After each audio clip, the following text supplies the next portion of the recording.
Kansas City, right here in the Midwest, is right in the middle between Kansas and Missouri. There's Kansas City, Kansas, Kansas City, Missouri.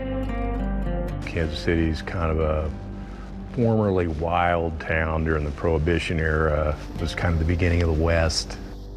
People maybe have an image in their head of cowboys and cattle rustling, but it's a big city.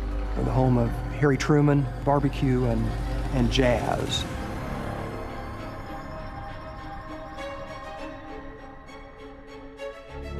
The first inkling I had of it was I'd heard that they'd found some bodies in Johnson County, Kansas. I just sat straight up in bed. I got goosebumps. And somebody said, well, we've got a body or two in Lynn County. The energy in the newsroom suddenly jumped.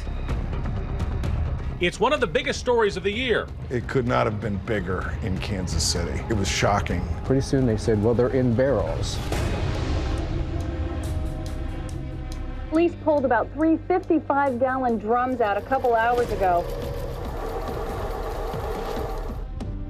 We do not know where they were murdered. We do not know when they were murdered. And we do not know how long they have been in the barrels. It was like a Stephen King novel in real life. The bodies were scattered between the two states, and they were in barrels. There was such horror and grotesqueness. Now, gosh, that's pretty evil. Pretty evil. The suspect is being held in the Johnson County Jail. He's identified as John E. Robinson. And I said, okay, put that puppy on page 1. Robinson is a suspected serial killer who investigators believe may have victims dating back to 1984. This was like the nightmare that Kansas City didn't know they had. There were bodies, but no one knew they were there. He had hidden them. Robinson's connected to all these missing women, including 19-year-old Lisa Stasi. So all these women start disappearing that are involved with John Robinson. But then there's Lisa Stasi. And it's a whole different story because she has this 4-month-old baby that vanishes. Lisa Stasi and her baby, Tiffany. Tiffany and her mother Lisa disappeared in 1985, shortly after meeting John E. Robinson. 19-year-old Lisa Stasi and her 5-month-old daughter Tiffany have been missing for more than 15 years now. You think every day, where is Lisa Stasi? Then there's the baby. What happened to the baby? I think everyone that's associated with this investigation wants to know if Tiffany Stasi is still out there, if she is still alive, and if so, where. We had several tips that came in after the arrest. As far as number of leads, I'm sure we're well over 300. The big tip about Tiffany was a huge tip. Few people dared hope that either mother or child was still alive until this summer, when police made a staggering discovery. Now there are indications Tiffany could be alive and nearly 16 years old. Stasi's daughter was still alive. I thought I was stunned when I heard about the bodies in the barrels, but I mean, my head spun. This is Primetime Thursday. Chris Cuomo tells a tale full of twists, turns, and tantalizing clues. No case is more haunting than the mother and baby who vanished together long ago. Good afternoon. We'll go ahead and get started that it has been confirmed. And we're very comfortable with the fact that this girl is Tiffany Stasi. My sister called me. She always says, Kat, get ready. That's what she said. She goes, I've got some news for you.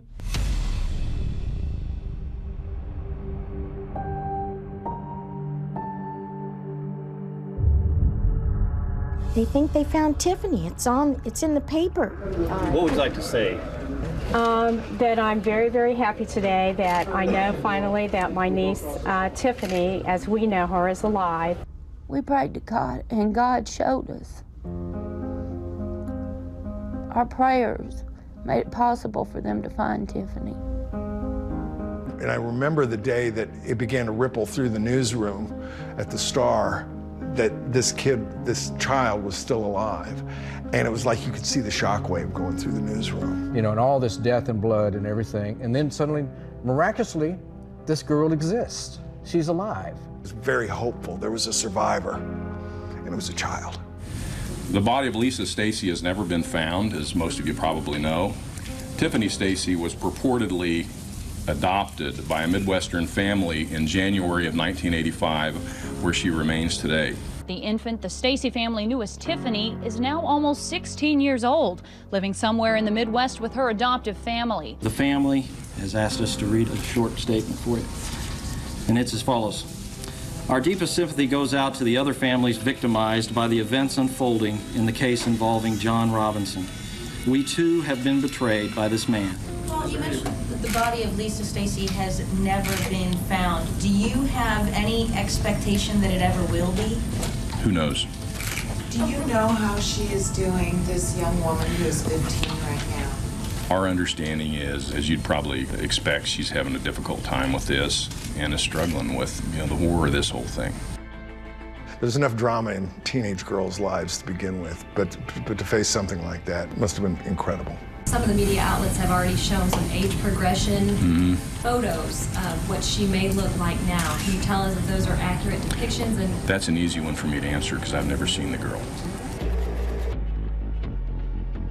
In 20 years since this incredible story first broke, this baby Tiffany that was found alive has never spoken until now.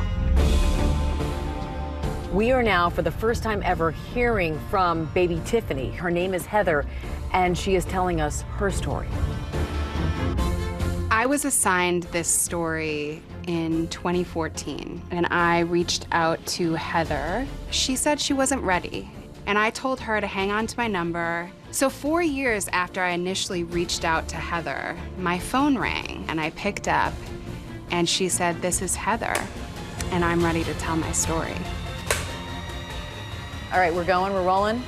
Tell me about your childhood. Hi everyone, George Stephanopoulos here. Thanks for checking out the ABC News YouTube channel. If you'd like to get more videos, show highlights, and watch live event coverage, click on the right over here to subscribe to our channel, and don't forget to download the ABC News app for breaking news alerts. Thanks for watching.